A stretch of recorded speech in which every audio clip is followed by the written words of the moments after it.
প্রিয় শিক্ষার্থী, আমি মোহাম্মদ রফিজউদ্দিন, সহকারী শিক্ষক, এমডিপি আদর্শ উচ্চ বিদ্যালয়, পাকুন্দিয়া কিশোরগঞ্জ। আজকে আমি অনলাইন কার্যক্রমে সবাইকে শুভেচ্ছা ও অভিনন্দন জানাচ্ছি। আজকে তোমাদের জন্য একটি ক্লাস নিয়ে আসছি। সেই ক্লাসটি হচ্ছে নবম ও দশম শ্রেণীর সাধারণ বিজ্ঞানের উপর কিভাবে পারমাণবিক সংখ্যা এবং পারমাণবিক ভর সংখ্যা নির্ণয় করা হয় সে সম্পর্কে জানব।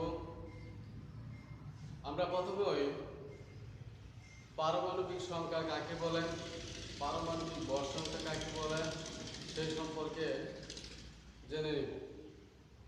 আমরা জানি পারমাণবিক সংখ্যা হচ্ছে কোনো মৌলের পরমাণু নিউক্লিয়াসে বিদ্যমান প্রোটন সংখ্যাকে উক্ত মৌলের পারমাণবিক সংখ্যা বলে। পরমাণুকে ডিভাইডেড করলে ইলেকট্রন, প্রোটন এবং নিউট্রন এই তিনটি স্থায়ী কণিকা আমরা পাই। এই স্থায়ী কণিকার মধ্যে পরমাণুর শক্তি স্তরে অর্থাৎ বহিঃশক্তি স্তরে শুধুমাত্র ইলেকট্রনের অবস্থান থাকবে এবং নিউক্লিয়াসের পরমাণুর কেন্দ্রে নিউক্লিয়াসের অভ্যন্তরে প্রোটন এবং নিউট্রন সমষ্টিগতভাবে থাকবে। তাহলে এই প্রোটন সংখ্যা যতগুলো থাকবে তার সংখ্যাকে আমরা বলি পারমাণবিক সংখ্যা। কোনো মৌলের মধ্যে পারমাণবিক সংখ্যা হচ্ছে কোনো মৌলে বিদ্যমান নিউক্লিয়াসে বিদ্যমান যতগুলাই প্রোটন সংখ্যা থাকবে তার সংখ্যাকে আমরা পারমাণবিক সংখ্যা বলি। এবং পারমাণবিক সংখ্যাকে সবসময় জেড ক্যাপিটাল জেড দ্বারা প্রকাশ করা হয়। প্রিয় শিক্ষার্থী, আমি তোমাদের বোঝার জন্য বা লেখার জন্য আমি হোয়াইট বোর্ডে এই সংখ্যাটি লিখে দিয়েছি এবং একটি উদাহরণ দিয়েছি। সেই উদাহরণটি এবং সংখ্যাটি এখন তোমরা হোয়াইট বোর্ডে দেখতে পাচ্ছ। পারমাণবিক সংখ্যা কোনো মৌলের পরমাণুর নিউক্লিয়াসে বিদ্যমান প্রোটন সংখ্যাকে উক্ত মৌলের পারমাণবিক সংখ্যা বলে। কি বললাম? কোনো মৌলের পরমাণুর নিউক্লিয়াসে বিদ্যমান প্রোটন সংখ্যা, এই যে প্রোটন সংখ্যা, এই কথাটা আমাকে মনে রাখতে হবে। এই প্রোটন সংখ্যাকে উক্ত মৌলের পারমাণবিক সংখ্যা বলে। অর্থাৎ একটা পরমাণুর নিউক্লিয়াসে প্রোটন এবং নিউট্রন থাকবে। এই প্রোটন নিউট্রনের মধ্যে যতগুলাই প্রোটন থাকবে সেই সংখ্যাকে আমরা বললাম কি পারমাণবিক সংখ্যা। আমরা এই পারমাণবিক সংখ্যা কোথায় থেকে জানবো? আমরা ইলেকট্রন সংখ্যা, পরমাণুর ইলেকট্রন সংখ্যা পর্যায় সারণীতে দেওয়া আছে। অর্থাৎ 1 হাইড্রোজেনের 1, হিলিয়ামের 2, লিথিয়ামের 3, বেরিলিয়ামের 4, বোরনের 5, কার্বনের 6, এরকম সিরিয়াল অনুযায়ী আমরা 118টি মৌলের ইলেকট্রন সংখ্যা জানতে পারি।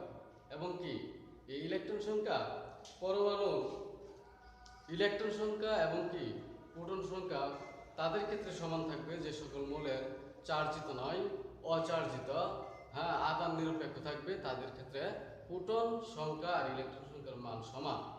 অর্থাৎ এক হাইড্রোজেনের ইলেকট্রন সংখ্যা 1, অতএব প্রোটন সংখ্যা তার 1। হিলিয়ামের ইলেকট্রন সংখ্যা 2, অতএব তার প্রোটন সংখ্যা 2। এই সিরিয়াল যদি 1 থেকে 20 পর্যন্ত আমরা সবাই জানি, তাহলে অটোমেটিকলি তুমি তার পারমাণবিক সংখ্যা জেডের মান তোমরা জানতে পারবে।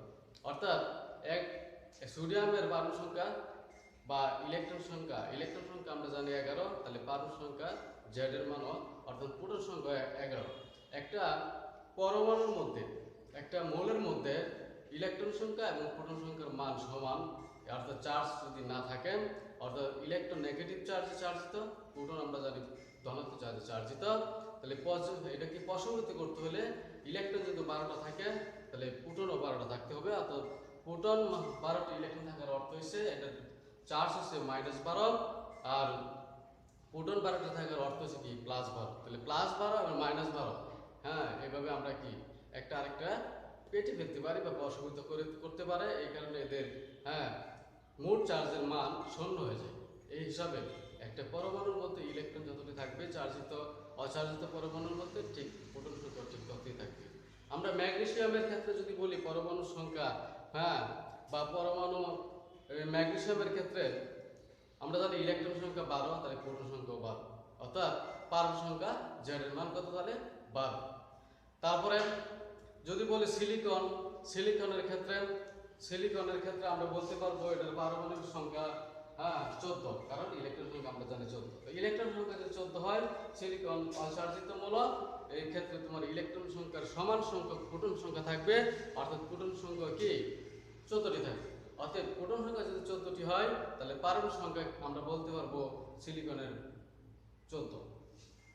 সুতরাং এরকম অনেক অ্যাভেলেবেল তুমি উদাহরণ দিতে পারবে। মনে করলাম যে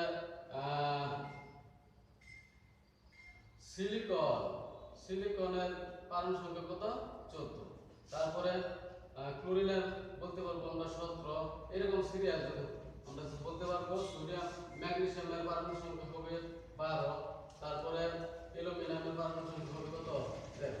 অর্থাৎ সিরিয়াল যদি আমরা জানি, তাহলে অবশ্যই পারমাণবিক সংখ্যা তুমি অটোমেটিকলি জানতে পারবে। অর্থাৎ একটা মৌলের ইলেকট্রন সংখ্যা যত, তার পারমাণবিক সংখ্যা ঠিক ততই হবে যদি এই মৌলটি অচার্জিত হয়, আধানবিহীন হয়, অথবা চার্জ নিরপেক্ষ থাকে।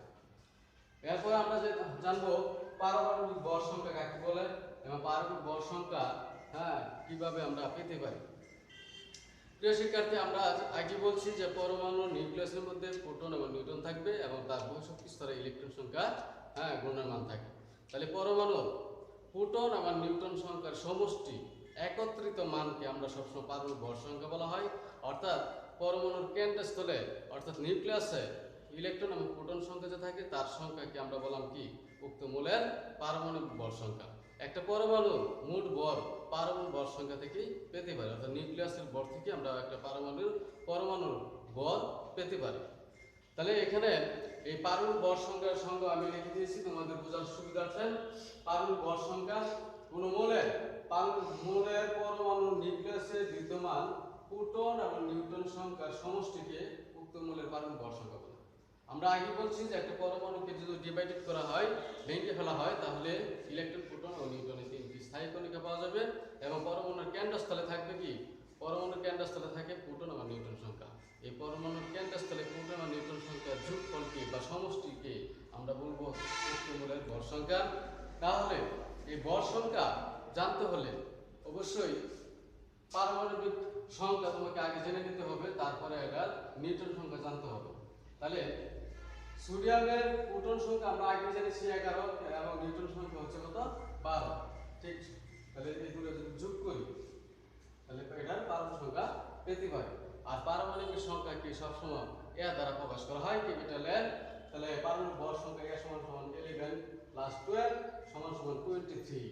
অর্থাৎ একটা পরমাণুর মধ্যে প্রোটন সংখ্যা এবং নিউট্রন সংখ্যার সমষ্টি যোগ করলে, অর্থাৎ মানগুলো যদি যোগ করি, তাহলে আমরা কি তার পারমাণবিক ভর সংখ্যা পাইতে পারি। আমরা পর্যায় সারণীতে পারমাণবিক ভর সংখ্যা দেখবা তোমরা ডাইন পাশে দেওয়া আছে। হিলিয়ামের পারমাণবিক ভর সংখ্যা কত? 4, লিথিয়ামের 7, এরকম সোডিয়ামের তোমার 23, ম্যাগনেসিয়ামের 24, ক্যালসিয়ামের 40। এরকম তুমি যা ওই পর্যায় সারণীর মধ্যে এই পারমাণবিক ভর সংখ্যাগুলোই তোমার ডান পাশে দেওয়া আছে, আর বাম পাশে পারমাণবিক সংখ্যাগুলো দেওয়া গেছে। ওখান থেকে তুমি এগুলাই জেনে। প্রিয় শিক্ষার্থী, পারমাণবিক ভর সংখ্যা এবং পারমাণবিক সংখ্যা সম্পর্কে আলোচনা করেছি। সেই আলোচনায় তোমরা বাসায় বসে দেখবে এবং পড়বে এবং এই বিষয়ে জ্ঞান আহরণ করবে। এবং সামনে স্কুল খোলা হলে, করোনা পরবর্তী স্কুল খোলা হলে যে পরীক্ষা হবে, সেই পরীক্ষায় যাতে ভালো রেজাল্ট করতে পারো সে আশা ব্যক্ত করে সবাই সুস্থ থাকো, ভালো থেকো। আজকের মতো এখানেই সমাপ্ত। সবাইকে ধন্যবাদ।